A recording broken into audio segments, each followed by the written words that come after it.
Buenas tardes. ¿Se oye? Sí, ahora sí. Bueno, buenas tardes y nada, pues daros la bienvenida por venir a este acto que hemos organizado desde Izquierda Unida y el PC. Un acto que para nosotros es muy relevante porque bueno, pues vamos a hablar de una referencia clara para nosotros y que es Pasionaria, ¿no? Pero bueno, siempre decimos que Pasionaria, pues bueno, además de ser una referencia para quienes militamos en el PC, pues también lo es para todas las personas, ¿no? que luchan por la igualdad, por los derechos de las mujeres, ¿no? por un mundo más justo y por la democracia también. Entonces creo que bueno, que trasciende, ¿no? a las propias siglas del PC, pero por supuesto para nosotros pues una referencia, ¿no? Para venir a presentar el libro pues ha venido su autor, Mario Amorós, y también la nieta de Pasionaria, Lola Ruiz Ibarruri. Un acto de memoria que realizamos en este espacio, ¿no? que bueno, pues también está cargado de simbolismo por lo que supuso, ¿no? esta cárcel en la represión franquista, ¿no? las miles de personas que pasaron por aquí por defender la democracia, por defender la libertad, y otras de las cuestiones, ¿no? que supuso la represión franquista, pues bueno, pues también fue el exilio, ¿no? que también hoy hablaremos de ello, ¿no? pues todas las partes, ¿no? del papel de Pasionaria, la República, en la guerra civil, en el franquismo desde el exilio, ¿no? y también lo que es la transición.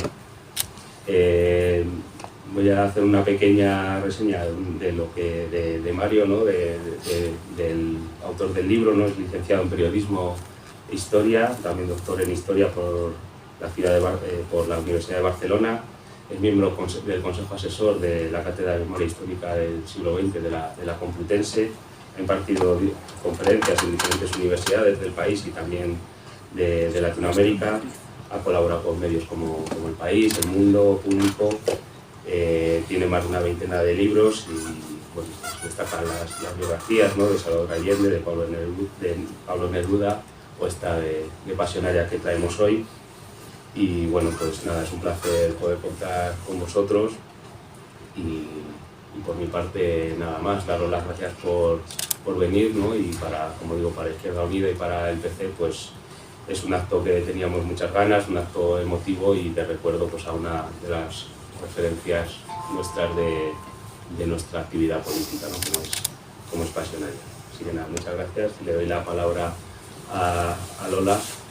y luego intervendrá Mario. Queridos amigos, ¿se oye a través del micrófono la voz? Bien. Para mí es una suerte enorme estar hoy aquí en esta magnífica compañía presentando otra vez más la biografía de mi abuela Dolores Ibarruri. Esta biografía para mí es una enorme suerte y como dicen los chinos, la suerte tiene dos grandes componentes. Una es la preparación y otra es la oportunidad. Tanto mi madre como yo durante los 20 últimos años nos hemos dedicado a recopilar todos los documentos que hemos podido encontrar en España, en Rusia y bajo las piedras. Esto en gran medida se debe a que mi madre es historiadora y yo era periodista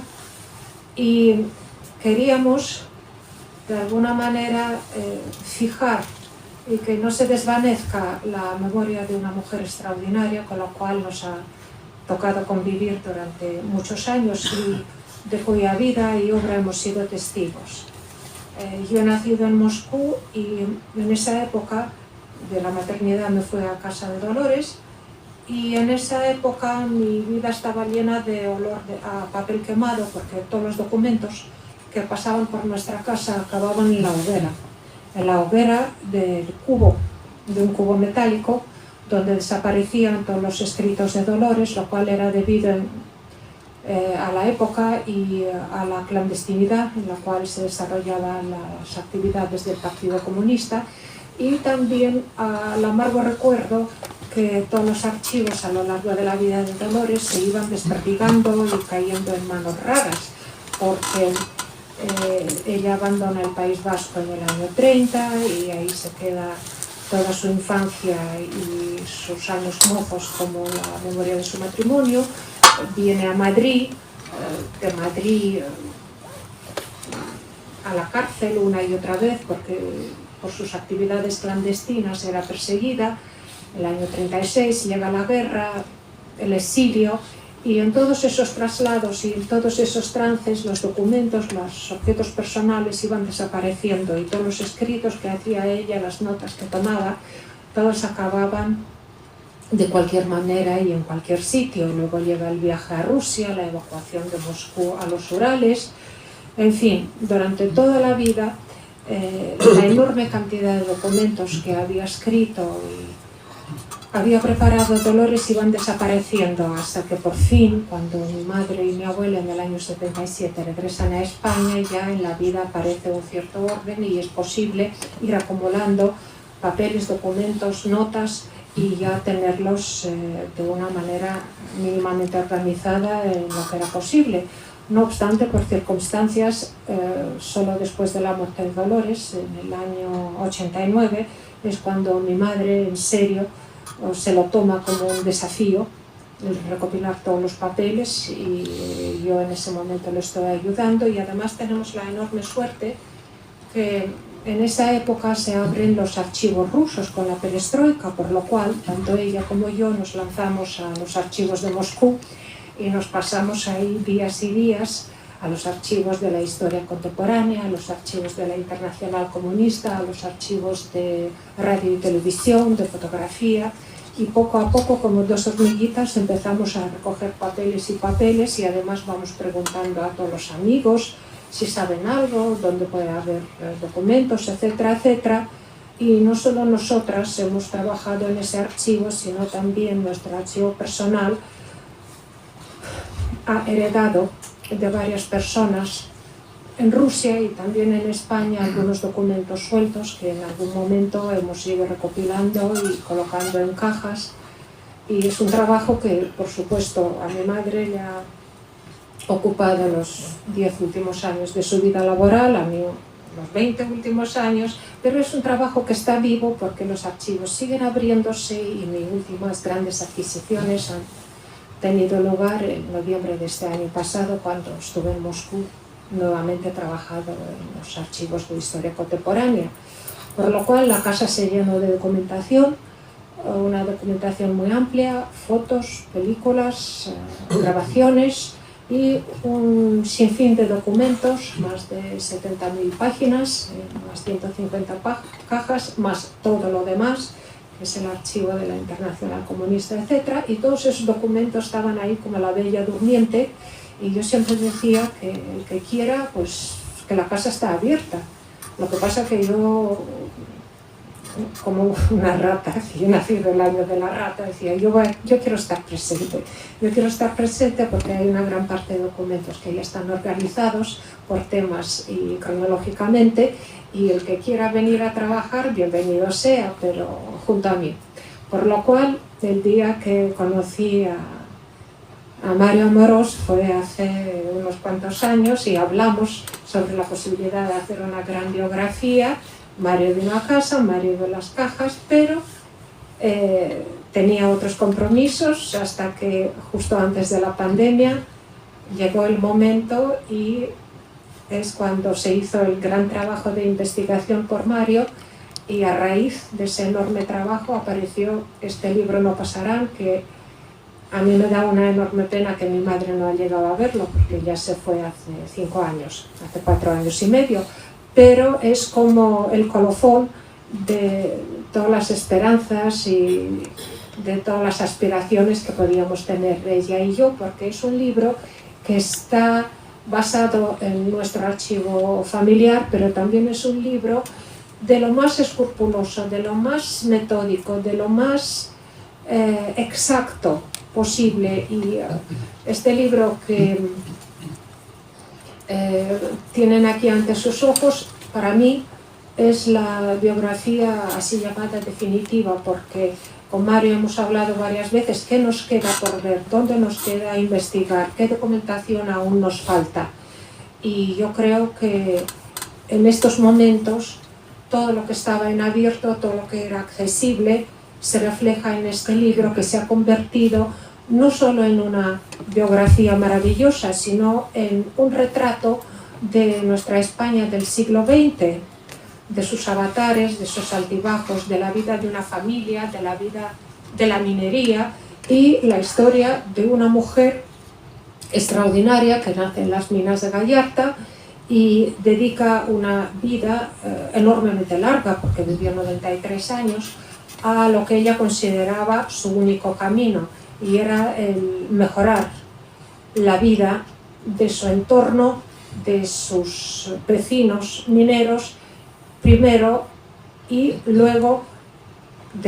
podemos decir, de todos los que la habían votado y de todos aquellos que, como decía ella, no podían tener una voz, porque era una persona que encarnó en su figura y en su trayectoria política a las familias, a los trabajadores y a las mujeres. Y este libro es un homenaje, creo yo, a todos los luchadores que han vivido en el siglo XX y que han dedicado toda su existencia a que la vida en España mejore y que tengamos un Estado democrático, que cualquier Estado democrático no es perfecto, sin embargo, es siempre mejorable y tiene la posibilidad de ser mejorado gracias a mujeres como Dolores Ibarri, gracias a mujeres como Clara Campoamor, que es la que llevó al Parlamento la necesidad de que las mujeres tengan voz y voto, y otras mujeres que han abierto un camino, como Margarita Nelken o como Victoria Kent también, que han aportado toda su fuerza y toda su vida a lo largo del siglo XX a mejorar la existencia, a diferencia de esas mujeres que procedían de la clase media alta y tenían estudios. Dolores procedía de la cuenca minera y gracias a sus capacidades intelectuales, gracias a su carácter muy fuerte, gracias a su salud, pero también en gran medida, yo siempre digo, es que además la ha acompañado la naturaleza fuerte que tenía, porque es una persona que ha vivido 93 años y con 82 regresó a España, fue elegida y ya se ha convertido, entre otras cosas, a su larga vida, a uno de los máximos símbolos de la lucha por la democracia en este país. El libro no elude los momentos difíciles, tanto de la historia del partido como la de la Internacional Comunista, como de la propia Dolores Ibarri, que ha crecido con el siglo XX, con los avatares del siglo XX, con las luchas, con las dudas y con las derrotas del siglo XX, siempre eligiendo su camino y siempre sabiendo hacia dónde tenía que llevar ese camino. Su sueño era una república democrática, el sueño de una segunda república que lamentablemente sucumbió ante el golpe del 18 de julio y la intervención italiana y alemana. Sin embargo, Dolores Ibarri era una persona inaccesible al desaliento, era una persona que sacaba fuerzas, no sé de dónde, supongo que de su carácter optimista, de su enorme voluntad y de un corazón que abarcaba a todos los que la rodeaban y era una persona que quería mejorar el mundo, cosa que yo creo que en gran medida ella ha colaborado. Una persona que nace en un pueblo donde no hay todavía electricidad, donde no hay agua, y es una persona que deja una España con una constitución que, por cierto, ella firma en el año 78. Y para mí es una suerte enorme, como yo he dicho, también para mí es una tristeza, pero a la vez es una enorme alegría tener un libro que refleja tan bien los altibajos, los triunfos, las victorias, los dramas personales, porque Dolores ha pagado un precio muy alto por su vida política. Ese precio, ante todo, ha sido su propia familia y sus 5 hijos que murieron por el camino, 4 niñas en la infancia y mi tío en la batalla de Stalingrado. Ha sido un larguísimo exilio de 38 años y ha sido una vuelta a España ya de una persona muy mayor que tuvo la lucidez, tuvo la fortaleza y tuvo la oportunidad de regresar de esa manera, como fue en el año 77. Este libro cuenta las debilidades y las fortalezas del Partido Comunista, al cual pertenecía ella durante toda su vida y por la unidad del cual ha luchado siempre. Cuenta la debilidad de la izquierda, las peleas interiores de la izquierda, que lamentablemente han acompañado a la izquierda durante toda su historia y siguen acompañándola. Y yo creo que este libro es un testimonio de un ejemplo que ya a estas alturas es clásico, de una persona extraordinaria que ha dedicado toda su vida y ha tenido una trayectoria recta, una trayectoria apasionada, pero también ha sido una persona sensible, ha sido una persona que ha dejado una enorme herencia epistolar, ha dejado una enorme cantidad de escritos que han permitido reconstruir su vida y su obra. Y con esto quiero terminar dando las gracias a Mario y decir que además de este libro y a razón de este libro y con la ayuda de Mario Amorós va a ser reeditado El único camino, que va a salir este mes de junio, con unos comentarios muy importantes de Mario Amorós sobre todo el contexto histórico en el cual se desarrolla la vida de Dolores Ibárruri, y también tiene un añadido como las memorias de infancia de mi madre. En fin, muchísimas gracias, Mario, te paso la palabra y quiero decir que este libro es un fiel testimonio a nuestro siglo XX y también es una especie de modelo de vida dedicada a la lucha, dedicado a la mejora de la vida de los trabajadores, de una persona que ha sido entusiasta, una persona que ha sido fiel a sus ideas, una persona que ha luchado hasta el último momento y una persona que ha sido siempre, yo creo que en eso también se basa en la actualidad del personaje, una persona con una enorme sensibilidad para lo nuevo. Era una persona que siempre sabía por dónde iba el camino, qué es lo que era importante, que no se puede mirar hacia atrás, que hay que construir un nuevo futuro basándose en lo que está pasando en el presente, y que este presente nos da las posibilidades y tenemos que buscar las posibilidades para mejorar la vida de nuestra sociedad. Muchas gracias. Buenas tardes, compañeros y compañeras y camaradas. Gracias al partido y a Izquierda Unida Segovia por invitarnos a presentar la biografía que, como algunos sabréis, salió en septiembre del año 21 con motivo coincidiendo con la conmemoración del centenario de la fundación del PC. Dolores posiblemente estuvo por estas tierras segovianas en septiembre-octubre del año 33, porque ella fue candidata por varias provincias en las elecciones legislativas de noviembre del 33, por Oviedo, por Bilbao, por Madrid, por León y por Segovia. Fue candidata a las Cortes aquel año 33, en las que el PC dobla la votación que había obtenido en las elecciones a Cortes Constituyentes del año 31. Como pasa siempre, donde uno nace y cuando uno nace, marcan a fuego la biografía de cualquier persona. Ella nace en un lugar y en un tiempo histórico determinante. Nace en Gallarta, uno de los núcleos de población del municipio de Abanto y Ciérvana, en Vizcaya, a unos 8 o 10 kilómetros de Bilbao. Nace en la cuenca minera vizcaína, en la cuenca del Hierro, de los montes de Triano, y nace en el momento de mayor auge de la explotación del hierro en Vizcaya. Minas de hierro que habían sido privatizadas a partir de 1876, cuando acaba la última guerra carlista. Cualquier posibilidad de restituir los fueros acaban y entra el capital extranjero en las minas de Vizcaya y empiezan a desarrollarse los grandes, el capitalismo vizcaíno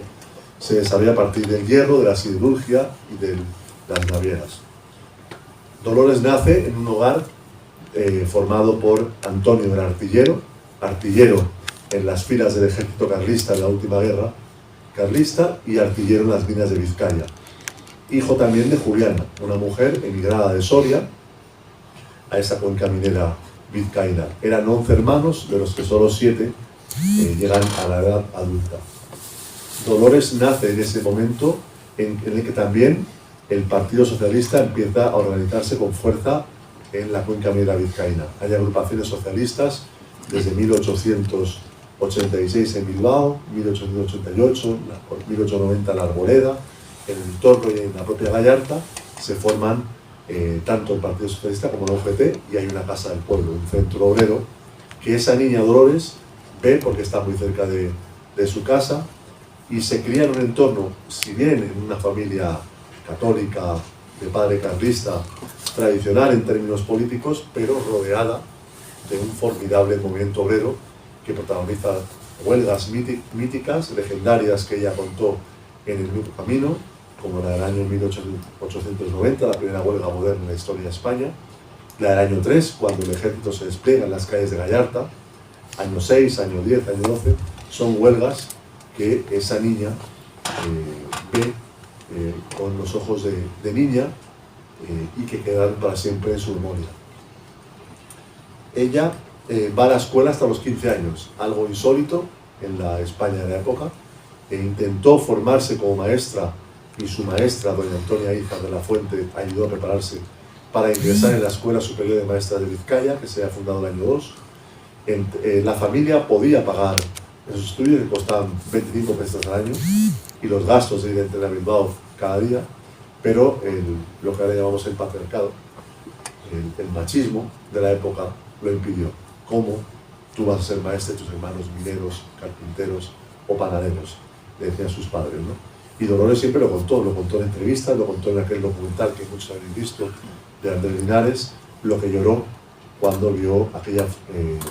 primera vocación frustrada. Incluso ya, como era la alumna mayor, y en el libro tenéis la foto más antigua que se observa en la escuela de Gallarta, se ve a Dolores a la izquierda, es mucho más mayor que sus compañeras de clase, ayudaba a la maestra a corregir las pruebas, a enseñar a los más pequeños. Esa vocación,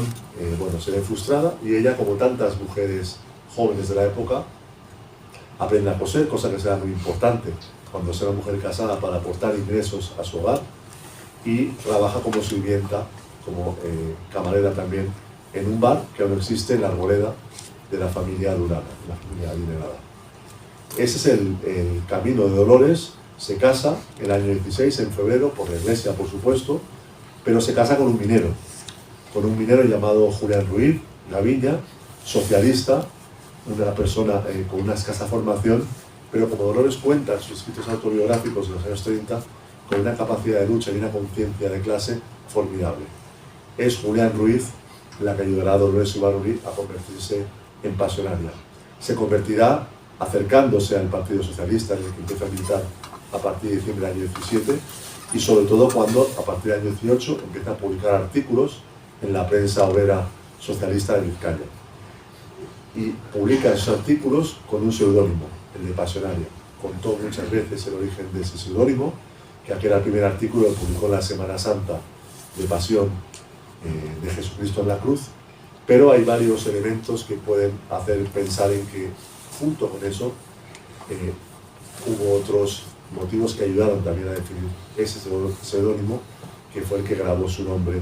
en la historia del siglo XX. Ella participa dentro del Partido Socialista en un hecho histórico, en un proceso histórico, mejor dicho, formidable, como es el debate que se da en España y en todo el movimiento obrero internacional, también en el movimiento libertario, después del triunfo de la revolución bolchevique en Rusia, sobre la adhesión a la Internacional Comunista, que se crea en marzo del año 19. Ese debate supuso 3 congresos extraordinarios del Partido Socialista Obrero Español, donde se plantea ese debate, y hay una gran cantidad, hay una parte muy importante del PSOE que en cada congreso plantea la adhesión a la Internacional de Moscú. Incluso en algunos de los congresos se gana la posición tercerista. En junio del año 20, el PSOE aprueba la adhesión condicional a la Internacional Comunista y envía 2 emisarios a Moscú que se reúnen con Lenin el 10 de diciembre de ese año 20. Y es Lenin el que rechaza la adhesión condicional del PSOE a la Internacional Comunista. En aquel mismo momento, en Francia, en Tours, la sección francesa de la Internacional Obrera aprobaba por mayoría la incorporación y la conversión en Partido Comunista Francés. Por eso l'Humanité, periódico fundado por Jean Jaurès, es el órgano del PCF hasta el día de hoy, aunque ya no lo es oficialmente, pero es un periódico, por supuesto, comunista. Bueno, ese debate acaba en España en abril del 21. Cuando vayáis a Madrid, os recomiendo que paséis por el barrio de Chueca, vayáis a una pequeña calle que se llama la calle Piamonte. En esa calle Piamonte, que es el número 2, hay una placa que lo recuerda, estaba la casa del pueblo socialista hasta el fin de la guerra. Se ve una manzana muy profunda, había un teatro, por lo que uno ha leído, por lo que he leído de los socialistas, debía caber más de 1000 personas, y en la casa calle Piamonte número 2, en esa casa del pueblo socialista, se hace ese congreso de abril del año 21, en el que la mayoría de los delegados, con Pablo Iglesias, con Ana Caballero, con Prieto a la cabeza, logran mantener al PSOE dentro de la Internacional Socialista, y de ese congreso se marchan dirigentes muy importantes del PSOE, como García Quejido, como otros compañeros y compañeras que forman el Partido Comunista Obrero Español, que se funde por orden de la Internacional con el primer PC español fundado un año antes por las Juventudes Socialistas, y de ahí nace el Partido Comunista de España el 14 de noviembre del año 21 en Madrid. Dolores es fundadora, militante del PC, militante comunista desde el año 20, fundadora del PC en Vizcaya, dirigente del PC en Vizcaya desde su origen, pero no tuvo ningún papel relevante en la fundación del partido a nivel nacional. Evidentemente, la propaganda del partido la presentará como uno de los artífices de la creación del PC, pero no fue así. No le quita ningún mérito, puesto que Vizcaya fue uno de los pocos lugares donde el comunismo arraigó con fuerza en España en su origen.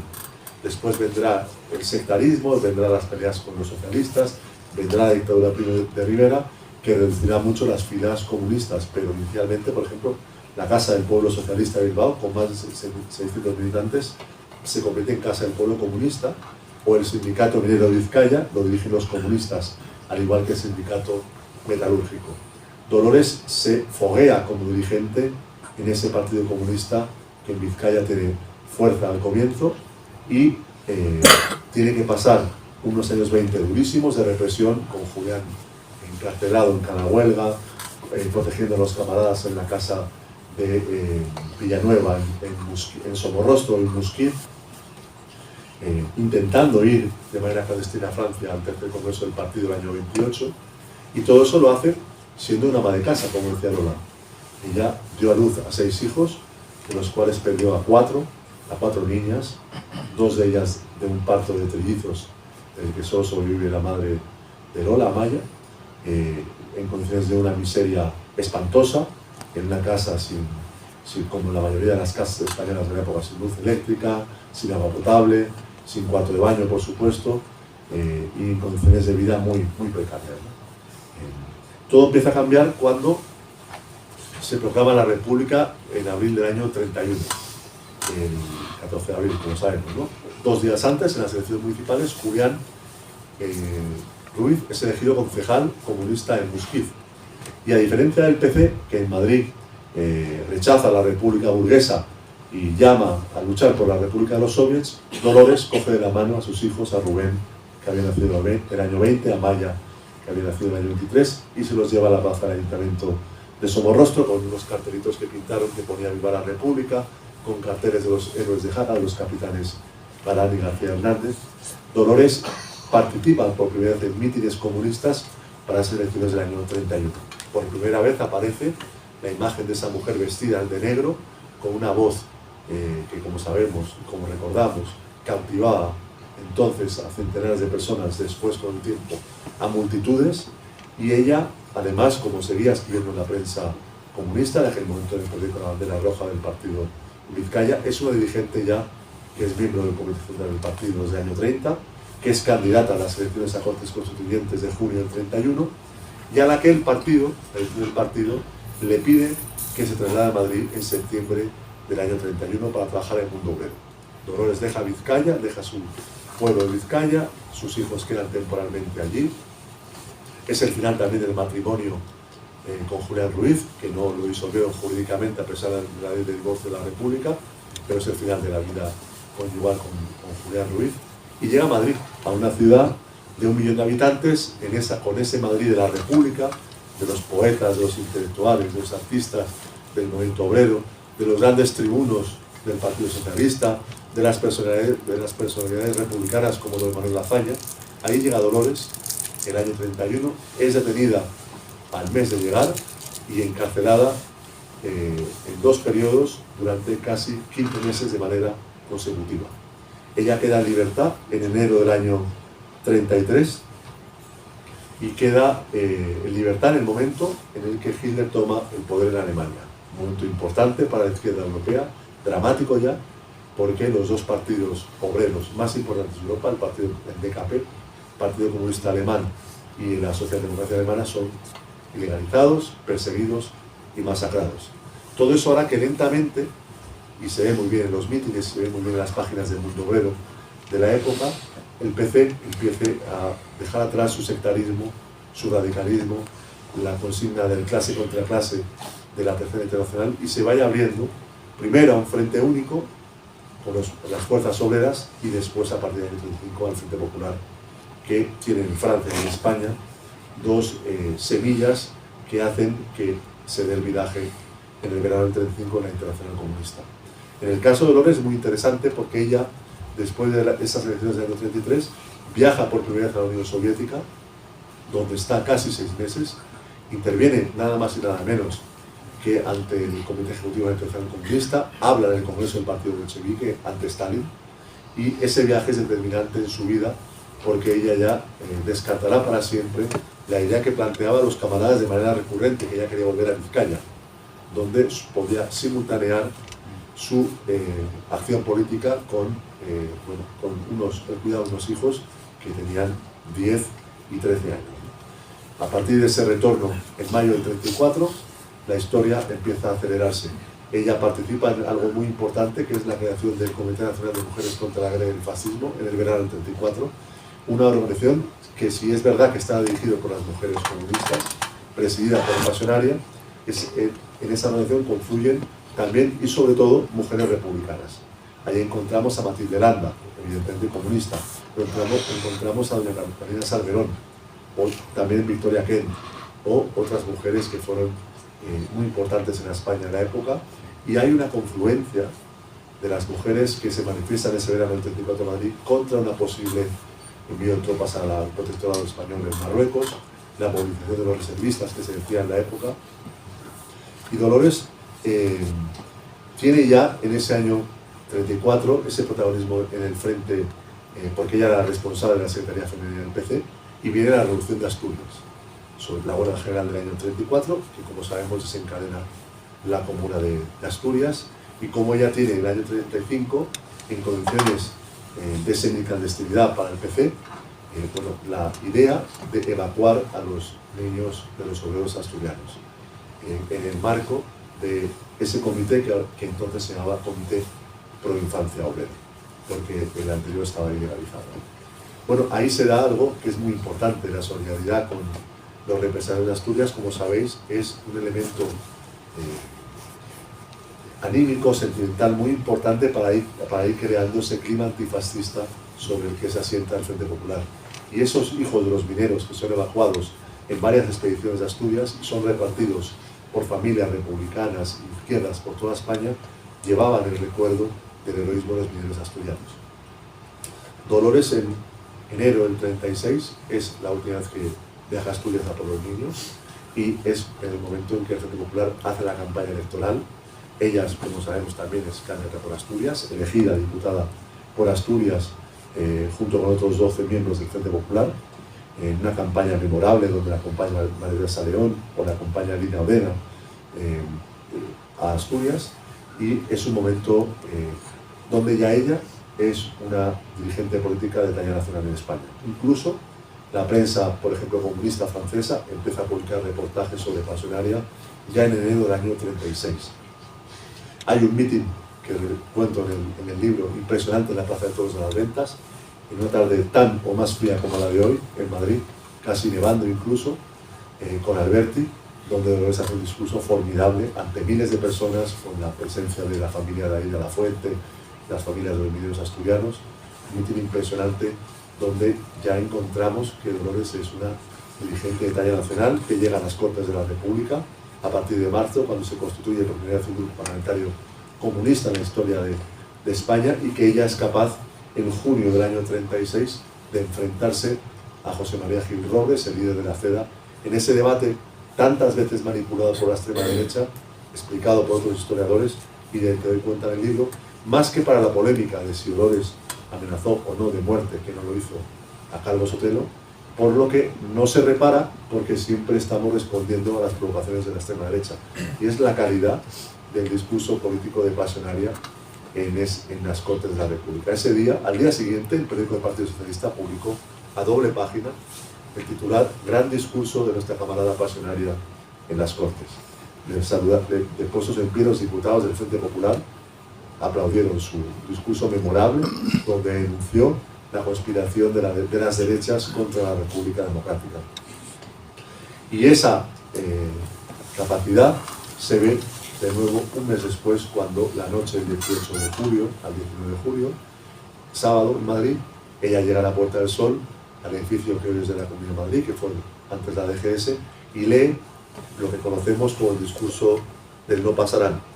que no fue un discurso personal de Pasionaria, sino que fue, como aparece en el libro,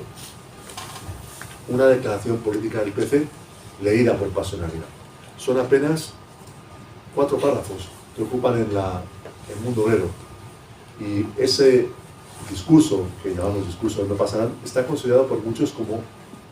uno de los grandes textos políticos del siglo XX, nada más y nada menos que ese texto de Pasionaria, por el contexto en que se produce, en el momento en que la República sin gobierno veía cómo esa sublevación que había empezado en el norte de África se iba extendiendo por una parte del territorio español, veía que el gobierno de la República, don Manuel Azaña guardaba silencio, Casares Quiroga presentaba la dimisión, aquella noche negociaban con los golpistas, con Mola, un gobierno muy moderado para aplacar el golpe, y el pueblo pedía armas. En aquel momento la clase obrera pedía armas para defender a la República, y es en ese momento cuando Dolores y el PC llaman al pueblo antifascista español a levantar las armas y convertirse en el pueblo que paró con las armas durante 3 años el avance del fascismo en Europa. Bueno, evidentemente esa consigna no pasarán, que estaba en la prensa comunista desde el año 34 y en la propaganda comunista, esa consigna no pasarán, y lo que pasa en España en ese año del 36 convierte la Pasionaria en el símbolo universal de la resistencia al fascismo en España, ¿no? Evidentemente el aparato de propaganda de la Internacional Comunista, el aparato de propaganda del PC, centra los focos en Pasionaria, pero sin sus condiciones personales, sin su historia personal, hija, hermana, esposa de mineros, sin esa capacidad de ser la persona que del PC mejor trasladaba al pueblo republicano la opinión del partido en cada momento de la guerra, sin sus condiciones personales, también sin esa voz que en el mitin de Mestalla, en Valencia, en agosto del 36, ante más de 50.000 personas, o esa voz que atuena en el velódromo de invierno de París, la noche del 3 de septiembre del 36, ante decenas de miles de franceses, sin traducción, pero que lo entendieron todo y que respondieron armas y cañones para España. Bueno, sin esas cualidades personales no hubiera nacido el mito de Pasionaria. La guerra ocupa 3 capítulos del libro, cronológicamente, con momentos impresionantes en la historia de España y la historia de la izquierda y la historia del PC, como fue la defensa de Madrid. Algo verdaderamente increíble leer las páginas del Mundo Obrero de aquellas semanas en que parecía que Madrid iba a caer, octubre, noviembre del 36, los mítines con los milicianos, la agitación en el frente, la movilización de la retaguardia, algo increíble. También episodios más complicados, en el año 37, la pugna con los llamados trotskistas, con el PUM, y allá hay momentos muy duros que hay que contextualizarlos, y lo hago, en lo que pasaba en aquel momento en el movimiento comunista internacional y sobre todo en la Unión Soviética, el esfuerzo y la lealtad, el esfuerzo del PC que se convierte dentro del Ejército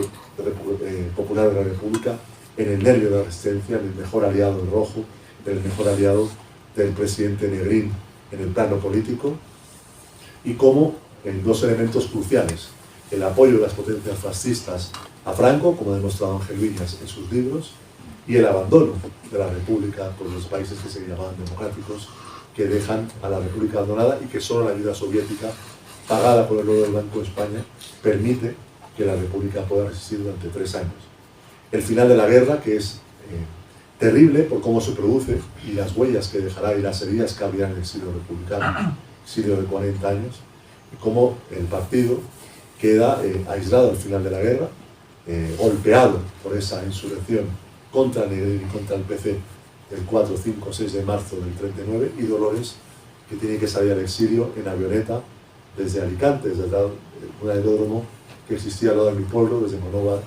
pasan en avioneta a Orán, después llegarán a Francia y a la Unión Soviética en abril del año 39. Ella le sorprende la guerra mundial, el estallido de la guerra mundial en Moscú, en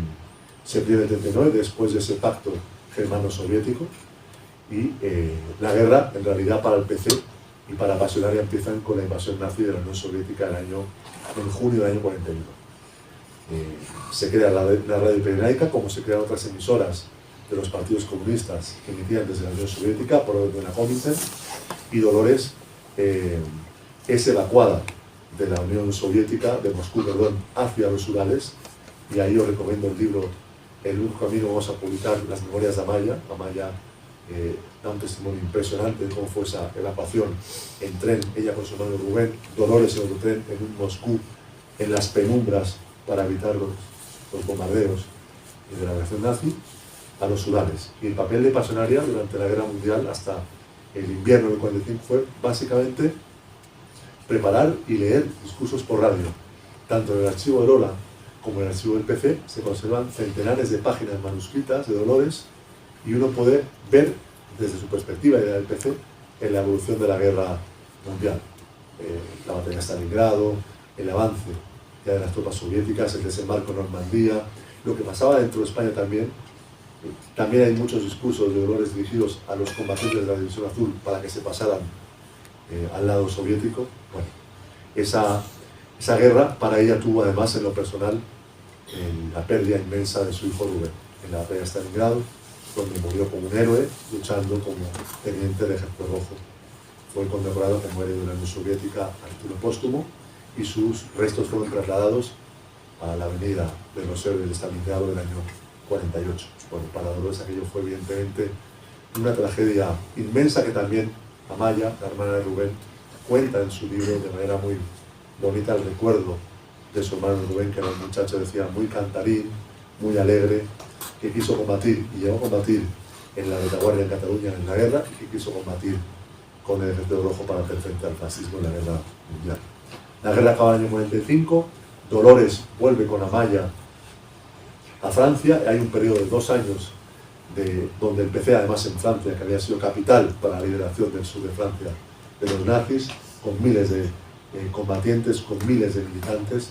donde hay mítines impresionantes del PC, en Toulouse sobre todo, el año 45, el año 47, donde uno también, de nuevo, por mundo obrero,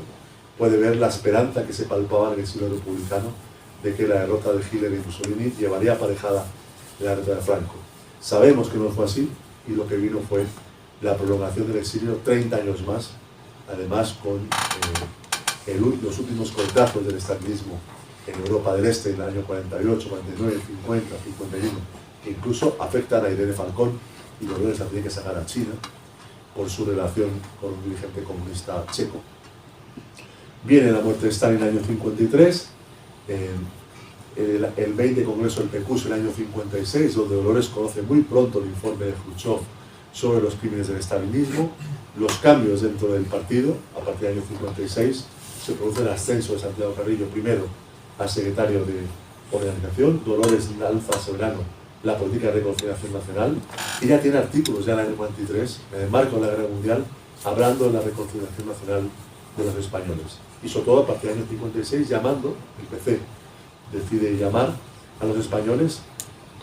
a luchar por acabar con la dictadura de Franco y por recuperar la democracia, sin preguntar dónde estaba usted o su familia en el año 36. Es una política muy generosa que permite que el partido, a partir de los años 60, como sabemos, se convierta en el partido del antifranquismo, con la creación de comisiones obreras y con la llegada de muchas personas al PC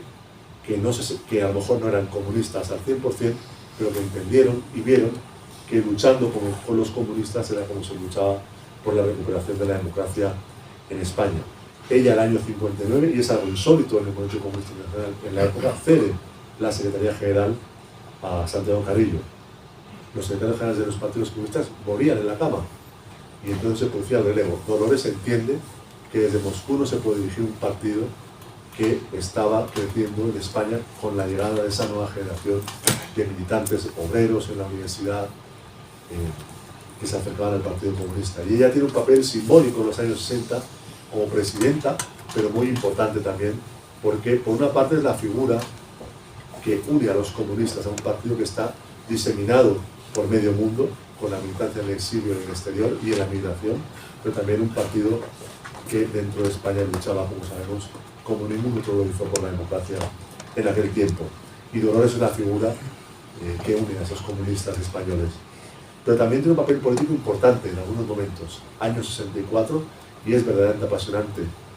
haberlo podido contar, porque uno siempre ha ido a hablar lo que decía Semprún y todo esto, ¿no? Pero ese debate dentro del partido, en el comité ejecutivo de la dirección, con Semprún y con Claudín, y más que Semprún, por lo que uno pudiera pensar de su libro, Autobiografía de Federico Sánchez, es Fernando Claudín, gran amigo y compañero, sobre todo de Santiago Carrillo, desde el tiempo de la JSU. Es Claudín quien plantea la discrepancia dentro del comité ejecutivo del PC, y Dolores, por ejemplo, le hace una réplica larguísima, donde hace un recorrido por la historia del partido interesantísima. Desde la perspectiva de Dolores, es un documento muy, muy interesante. También en el año 68, cuando el PC por primera vez se distancia de la Unión Soviética, y fue algo dolorosísimo para muchos camaradas, al criticar la invasión de Checoslovaquia por las tropas del Pacto de Varsovia. Para Pasionaria, imaginaos lo que tuvo que suponer aquello, viviendo además en Moscú. Bueno, fue algo que tuvo un gran impacto.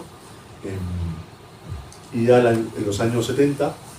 los mítines del PC en Francia, en el año 71, en Ginebra 74, en el año 75 en Roma, con motivo del 80 cumpleaños de Dolores, con Enrico Berlinguer, ante 20.000 personas en el Palacio de Deportes de Roma, donde llegaban a esos mítines miles de españoles en la emigración. Y os recomiendo el documental El Mítin de París, grabado por unos catalanes, porque dura más de 2 horas, salen declaraciones de Dolores, Santiago Carrillo, pero sobre todo vemos a esos españoles que llegaban en tren a París y decían, venimos a escuchar a la Pasionaria, ¿no? Y el mítin es de ahí, de ese mítin de París, de donde proviene uno de los audios, de los pocos que se conservan de Pasionaria, en mítines que siempre se ponen. Muere Franco el año 75 y ella está en Moscú, y lo que pensaba que iba a ser un rápido retorno a España se alarga prácticamente 1 año y medio, en un sufrimiento interior muy profundo, porque recordemos que muchos compañeros socialistas, anarquistas, republicanos y muchos camaradas murieron lejos de España. Para esa extrema derecha que se quiere apropiar del sentimiento de cariño a la tierra donde uno le ha tocado nacer por casualidad, a nuestra patria, que también lo es, bueno, tendrían que escuchar los testimonios de lo que fue el exilio para esos republicanos y personas de izquierda, para tanta gente que murió, que no pudo volver a ver su tierra. Y Dolores tenía ese sentimiento muy interiorizado. Lo vemos en sus conferencias, en sus artículos, y para ella volver a España, lo decía siempre, y también Lola Puente y Amaya lo cuentan, vivir pensando siempre en España durante 40 años. Bueno, ella pudo volver el 13 de mayo del 77, en esa imagen que también todos recordamos en el aeropuerto de Barajas, y por supuesto, tratándose de Pasionaria, a la semana de la vuelta ya estaba dando mítines en Bilbao, y después en la campaña electoral de Asturias, donde salió elegida diputada en junio del 77, fue la única de los 473 diputados de la Segunda República, el Parlamento del 36, fue la única que volvió a ser diputada. Y fue, como también recordamos en esta foto con Alberti, vicepresidenta de la mesa de edad del Congreso que se abre, del Congreso Democrático que se abre el 13 de julio de 77, donde ella saluda al presidente Adolfo Suárez y le desea suerte. Los últimos años de su vida en Madrid, es increíble también la cantidad de la correspondencia. Hoy nos enviamos WhatsApps y mails, pero cuando uno ve la correspondencia de Pasionaria, con motivo de sus cumpleaños, con motivo de cualquier cosa, recibía centenares, el 90 cumpleaños el año 85, centenares y centenares de cartas y telegramas de todo el mundo que se dirigían a ella, también de telegramas de condolencia. Bueno, ella muere el año 89, después de haber sabido como presidenta del PC en aquellos años tremendos de divisiones de los años 80, llamar a los comunistas y a las comunistas de España a militar en el que fue su partido, el Partido Comunista de España, ¿no? Bueno, el libro, esta es la presentación número 67 que hemos hecho, no nos queda de momento ninguna del horizonte, y bueno, ha sido una alegría para nosotros recorrer toda España hablando de Pasionaria y de la historia del PC, porque son inseparables. Muchas gracias.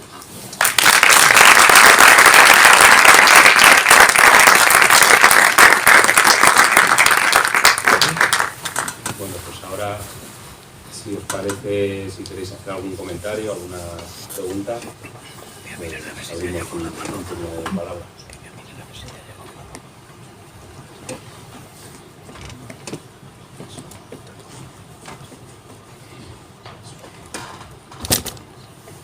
¿Comentarios?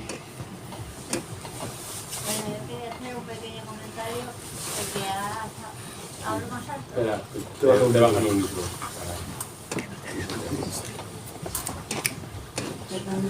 Ahora me decís.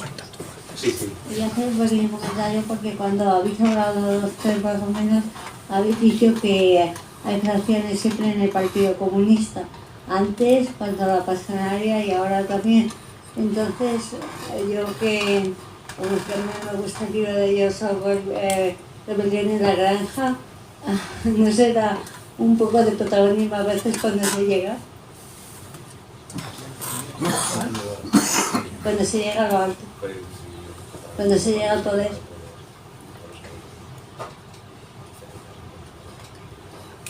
No te dio la pregunta, ¿eh? El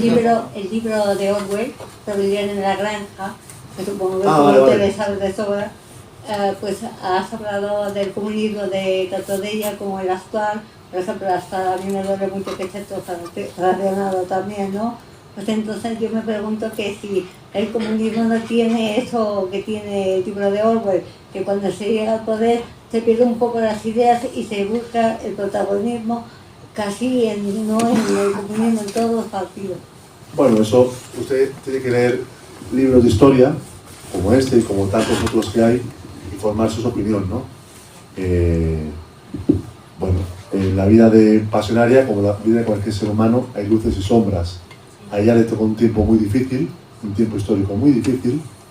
donde ella se convierte, asciende y se convierte en una dirigente muy importante. Fue la única mujer que estuvo en el Comité Ejecutivo de la Internacional Comunista. Bueno, tuvo responsabilidades políticas muy importantes, ¿no? Y en su vida hay momentos muy difíciles, donde el estalinismo impacta, evidentemente, en la historia del PC y en la historia de su vida, ¿no? En el libro, como decía Lola, yo cuento, y además lo hago a partir de documentos del archivo histórico del PC, esos episodios difíciles, los explico y los contextualizo, ¿no? Bueno, a partir de ahí, cada uno leyendo literatura de determinados autores o de otros,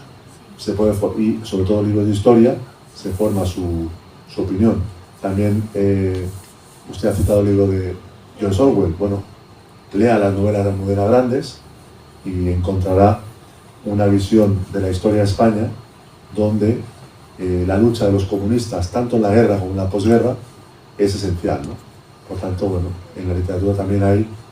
enfoques y opiniones diferentes.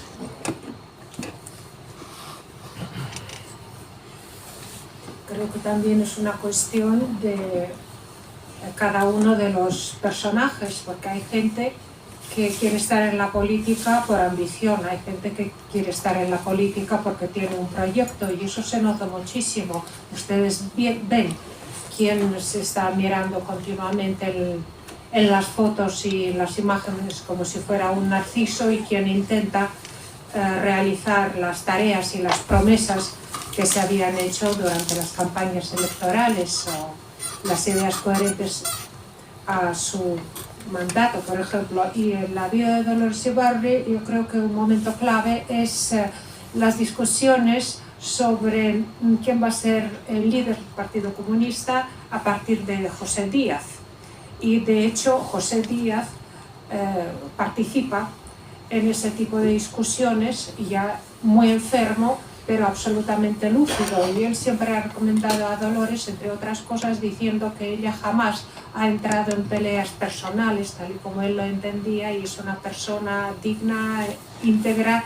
y una persona que está muy por encima de las ambiciones. También, como gran defecto de Dolores, cuando se está hablando de su posible liderazgo del Partido Comunista, dicen que ella no trabaja dentro del comité central, que no trabaja con el aparato, y efectivamente ella siempre decía que ella es una periodista, que ella es una propagandista, que ella siempre está dispuesta a hablar en un meeting, a hacer un artículo, pero es negada para tener esas larguísimas reuniones de organismos interiores y discusiones, porque le parece que eso es el arte de marear, que no aporta nada al resto de la humanidad.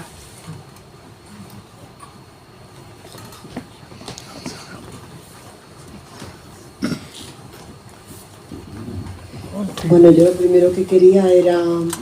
felicitaros y agradecer este libro, porque todos tenemos una cierta idea de la pasionaria, pero lo cierto es que por lo menos yo desconozco muchas cosas y me parece una persona interesantísima, y desde luego digna de estudio, y me imagino el esfuerzo en hacer ese libro, recopilar, como habéis contado, o sea que mi aplauso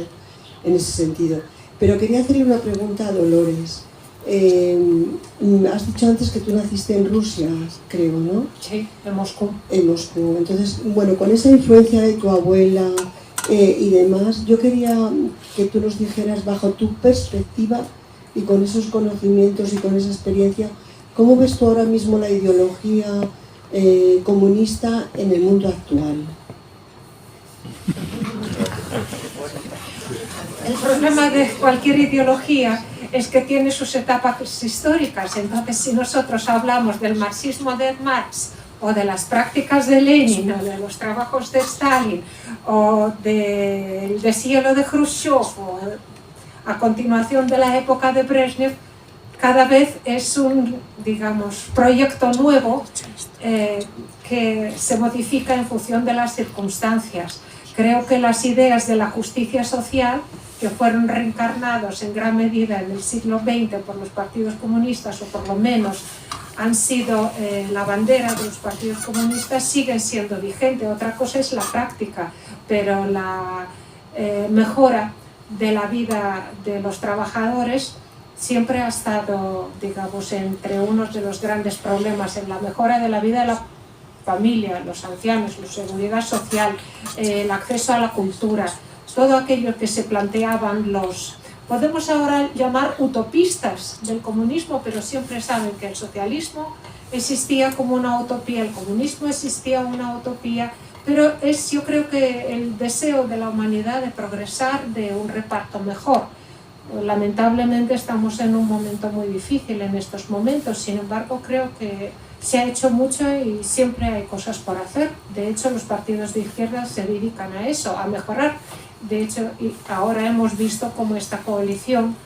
que tenemos en el gobierno de España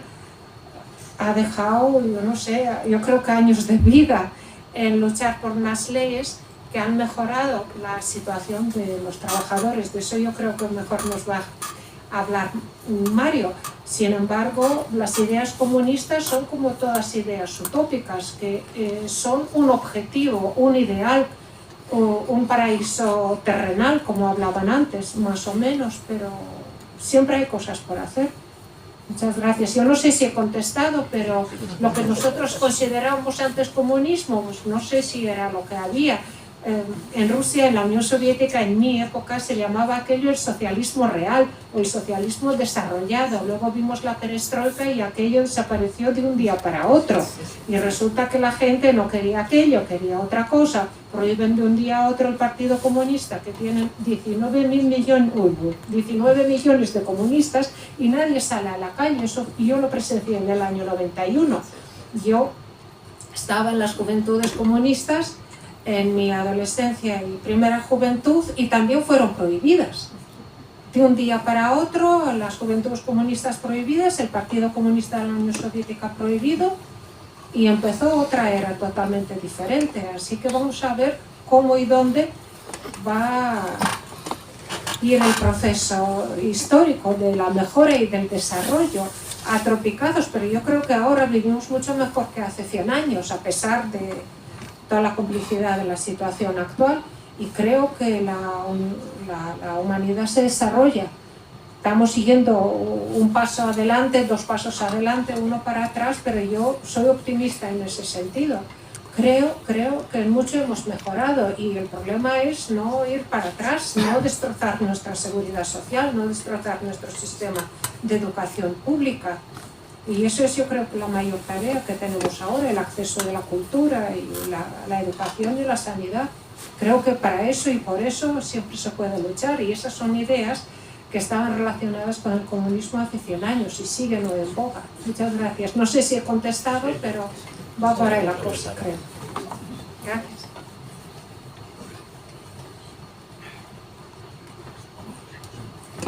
No sé si tenéis alguna pregunta más.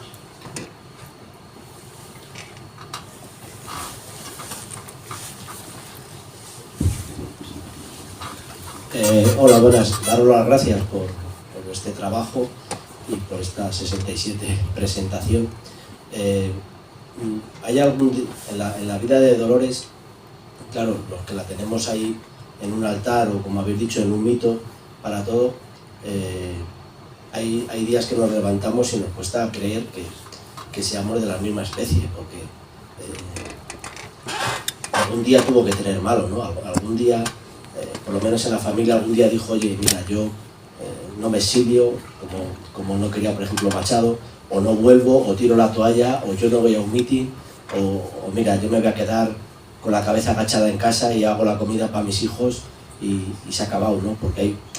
cuando lees biografías así, la verdad que si no tuviésemos algún documental o algún trabajo como el que habéis hecho, nos parecería un poco de película, de casi de ficción, ¿no? De cómo podía aguantar el ánimo de estar dando pues un mitin en París o el de las ventas, o entrar y salir de la cárcel y decir a su propio partido que no quería ser del Comité Central, porque ella lo que quería era ir a militar, ¿no? Entonces, ¿habéis encontrado algún día malo o alguna vez que Dolores se haya planteado el decir: voy a dejar de ser la pasionaria y voy a intentar llevar una vida más o sea, ella, en ese debate que tenía con Claudine y con Semprún en el año 64, donde Claudine y Semprún plantean que la transición en España será como después sabemos que fue, Dolores tiene una frase que dice, textual: yo siempre he tenido la fe del carbonero en el triunfo de nuestras ideas, ¿no? Claro, sin esa fe militante, fe laica, no se entiende en parte la historia del comunismo del siglo XX. Esa idea que movilizó a millones de personas en todo el planeta, algunos las movilizó como Dolores, como Marcelino, como tantos camaradas que conocemos, toda una vida, otros en momentos puntuales, pero en muchos casos todo se sacrificaba en aras de ese ideal y de esa lucha, ¿no? Y la historia está plagada en España, en tantos países,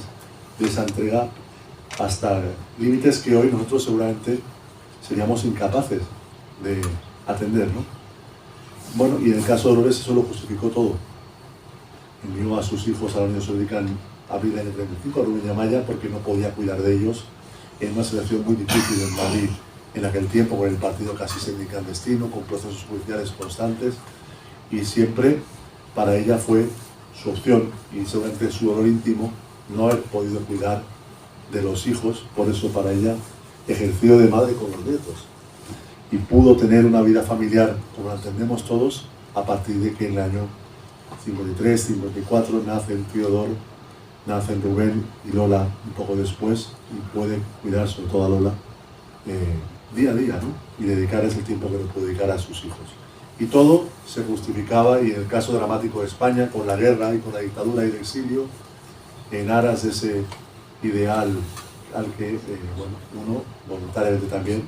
entregó su vida, ¿no? Y seguramente sin esa entrega de esas personas, que fueron millones, el mundo hoy sería mucho peor de lo que es todavía, ¿no? Pero aquí otra vez volvemos a Gramsci, que la mente es pesimista y la voluntad optimista, por lo cual Dolores tenía altibajos todos los días, dentro de más o menos una escala. Por ejemplo, antes de cualquier meeting le subía la fiebre y decía no voy,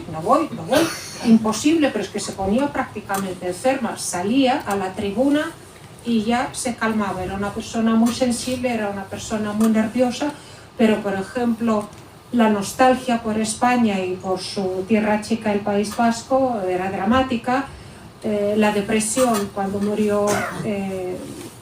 Franco y a ella no le permitían regresar a España entre noviembre del año 75 y mayo del año 77, fue tremenda, tuvo hasta un derrame por eso.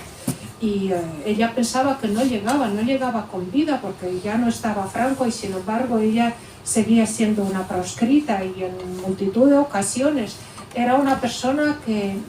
no era sana, tenía siempre problemas de salud y ha sufrido varias grandes cirugías y ha estado a borde de la muerte en varias ocasiones, por lo cual había momentos de verdadera debilidad física, y sin embargo esa voluntad y ese deseo de superarse siempre triunfaba. Así que, por supuesto, un día podía levantarse mal y muchos días se levantaban mal. Lo que pasa que cuando se levantaba mal se ponía a leer algo o a escribir algo, siempre salía con su enorme voluntad a superar cualquier obstáculo, y por eso yo creo que esa ha sido una de sus grandes virtudes y uno de los grandes secretos de su enorme fortaleza, una disciplina férrea de levantarse todos los días a las 4 de la mañana y empezar el día, pues entre otras cosas con ejercicios para la respiración, porque no se sabe, pero ella tenía una enfisema pulmonar muy severa a causa de un fallo médico en el año 48, ella se ahogaba. Y sin embargo, haciendo unos ejercicios de canto, de respiración, todos los días superaba esa enorme fatiga que tenía cardiopulmonar, que luego, claro, acabó con ella, pero ya con 90 y tantos años. Entonces, entre la debilidad física, entre la dureza de la vida en la Unión Soviética, entre la muerte de los hijos, había muchos momentos muy duros en su vida que siempre intentó no ocultar, porque en casa se veía, pero sí superar a base de una voluntad y una disciplina. Y siempre tenía esa sensación, como dije, de lo nuevo y de tirar adelante. Y siempre tenía planes, y yo creo que esa sensación de que ella quiere hacer esto, quiere hacer aquello, siempre quería ir a su pueblo, siempre quería ir a Bilbao, siempre quería ver el Cantábrico, siempre quería viajar. Tenía mucho interés por la vida, tenía siempre cosas que hacer, cosas que leer, cosas que aprender, y además gente de la cual ella cuidaba, porque no solo era la familia, sino una enorme cantidad de amigas españolas que quedaron viudas, como la viuda de Planelles, como la viuda de Alberto Sánchez, el gran pintor, como, no sé, Matilde, etcétera, etcétera. Mucha gente a su alrededor y mucha gente que se arrimaba a ella sabiendo sobre esa fortaleza, y esa gente a la vez la daban energía y la daban esa sensación de vida y sensación de futuro y sensación de ganas de seguir adelante. La voluntad y la disciplina, yo creo que ella es una de las muestras más importantes que yo he visto en mi vida, por supuesto. Gracias.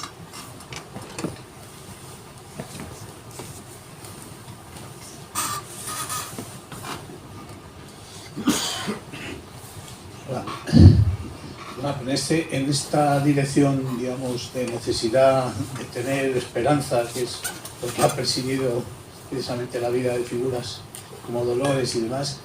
una cuestión que creo que no ha quedado zanjada, ¿no? Respecto de la Unión Soviética. Dices que el Partido Comunista pues, se prohibió de la noche a la mañana, etcétera, etcétera. Pero el Partido Comunista de la Unión Soviética, vamos, de Rusia, perdón, continúa. Es que no había Partido Comunista de Rusia. En ese momento se daba esa peculiaridad que había Partido Comunista de la Unión Soviética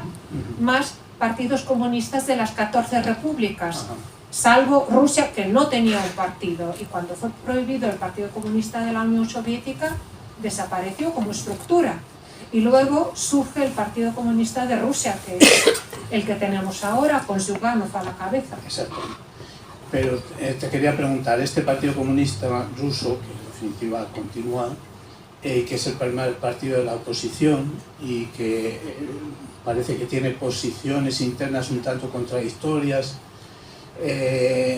por ejemplo con el tema de la guerra de Ucrania, se dice que las protestas callejeras que ha habido han sido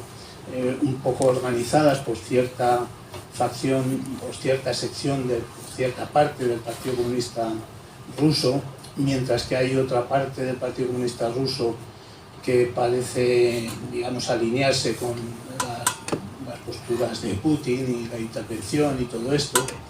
Entonces es que entre la censura putinista y la censura de los medios de comunicación occidentales, que también tienen una especie de pensamiento único actualmente, ¿no?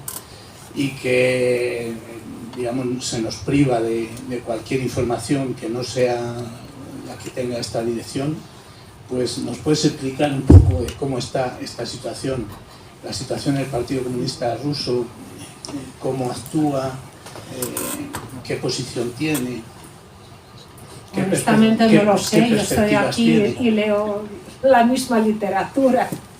digamos, las mismas noticias, O sea, por lo unas cual pocas tenemos, noticias. sí, pero tenemos elecciones presidenciales en el año 2024, como saben ustedes, en Rusia, por lo cual vamos a ver qué candidatos va a tener todos los partidos que existen ahora y quién va a salir presidente. Yo creo que es una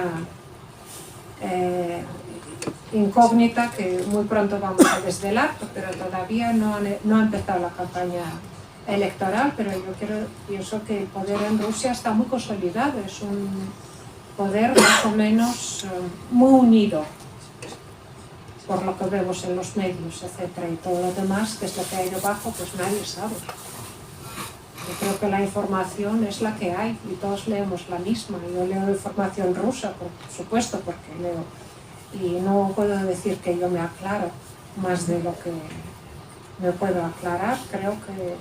va a haber unas elecciones y vamos a seguir más o menos igual.